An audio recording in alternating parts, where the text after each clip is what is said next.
If your goal is to be a professional drummer, then practice.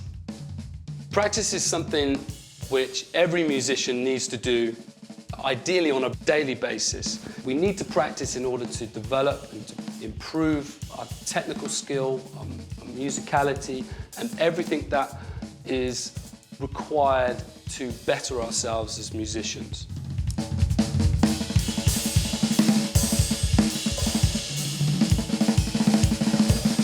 There is a big difference between practice and performance.